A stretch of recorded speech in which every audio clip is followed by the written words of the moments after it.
Hello there. You join me in one of our other trucks today,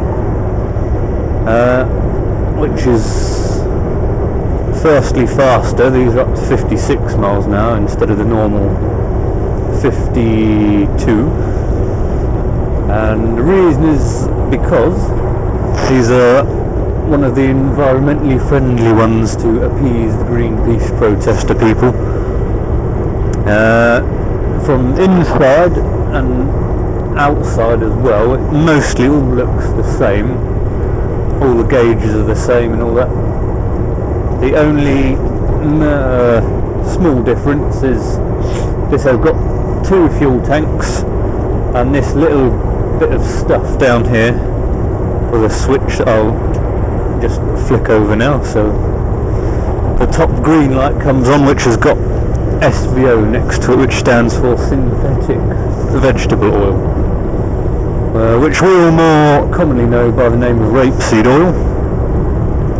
So I've got that selected at the minute. It's not running on it though at the minute because the engine's still too cold, which is what the blue light means. Temperature is too cold. Yellow light at the bottom is diesel, so we're not completely free of diesel, but there was a small 180 litre fuel tank on it, and I'm now running on rapeseed oil now because the light has just gone out. We're up to temperature. We've got 300 litre rapeseed oil tank. There's the lights there that indicate how much is in the tank. Green light SVO, red light fuel pressure. We don't want to see that one really.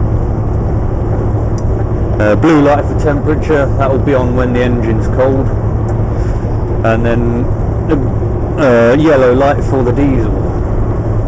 Now we have to run on diesel when the engine's cold because rapeseed oil when it's cold is really thick and gloopy stuff. It's like honey. It's awful stuff, it really is. And what happens as the engine's warming up off the diesel, the rapeseed oil gets pumped through a heat exchanger. So any heat the engine does produce to begin with just gets stripped straight off into the rapeseed oil to thin it out. Once the temperature gauges to the quarter mark,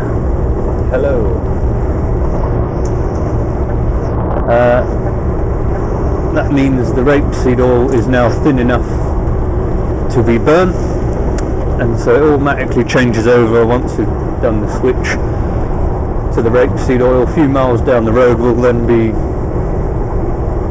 running on rapeseed oil once we've flushed the system of diesel, and then I will be truly carbon neutral, as it were.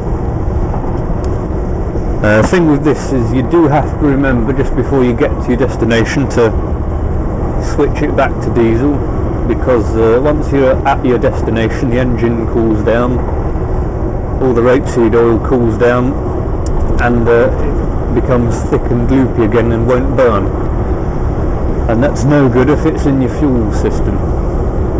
So you'll find you have an engine that won't start. So as long as you remember to change it back to diesel, flush the system of rapeseed oil, you'll be fine. These aren't the only green, environmentally friendly trucks we've got. We've also taken on recently some Mercedes actroses that run on LNG, liquefied natural gas. I don't know if they're 56 miles an hour or 52. I haven't driven one yet, but they're similar but not quite the same. They've got a liquefied natural gas sort of thermos flask because it's about minus 100 odd degrees Celsius, and it too has to run on diesel. It doesn't have a switch though, it's all automatic, so once the engine's up to temperature it runs on the natural gas all by itself. It does, however, continuously run on a little bit of diesel because the natural gas doesn't auto-ignite like diesel does.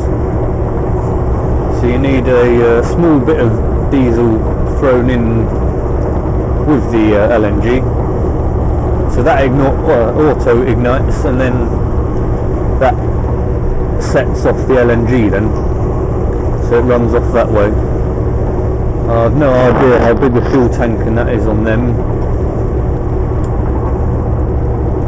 I've heard people moaning that the tank isn't big enough to do the journey really, so it can't be huge like this is. This 300 litres. In terms of driving one of these, it's no different really. I've been going down the road several miles now. We should be running on rapeseed oil by now. Engine's fully up to temperature. There's no engine note change, there's no difference in performance. It is less efficient, because if I'd done this same run to Torquay, which is 370 odd miles round trip, I'd probably get down to about nearly just above half a tank if it was just purely off the diesel. On the rapeseed oil I'll get down to about quarter of a tank according to these lights, very nearly empty.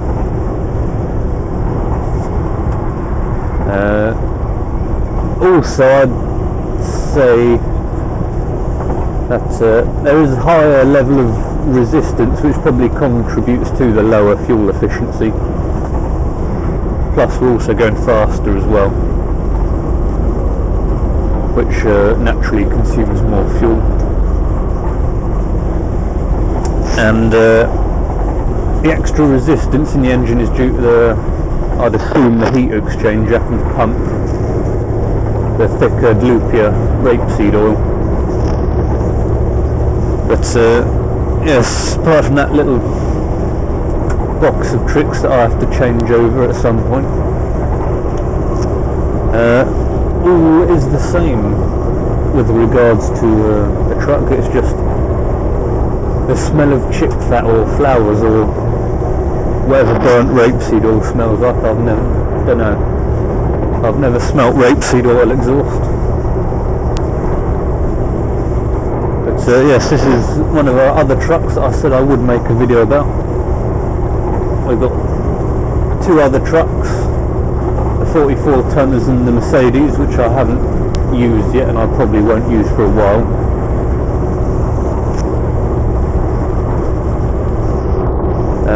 But when I do get to use them several months down the line, I will make a video of them as well.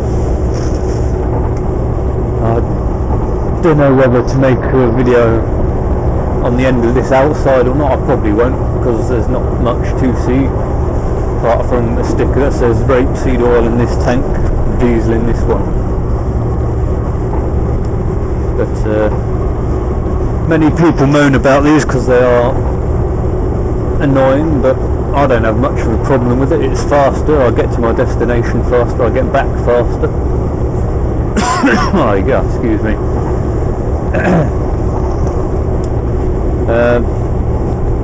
Yeah, another tank to fill up, especially if the AdBlue runs out as well. We've got a diesel tank, a rapeseed oil tank and the AdBlue tank to fill up.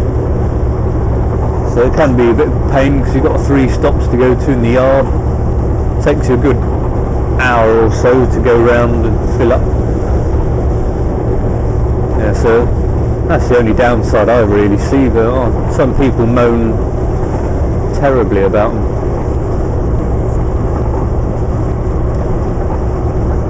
But yes, that's the rapeseed truck, nothing special. Please the rapeseed, no, not rapeseed, the Greenpeace environmentalist activists. I'm running off flowers, how lovely. And I'll see you again.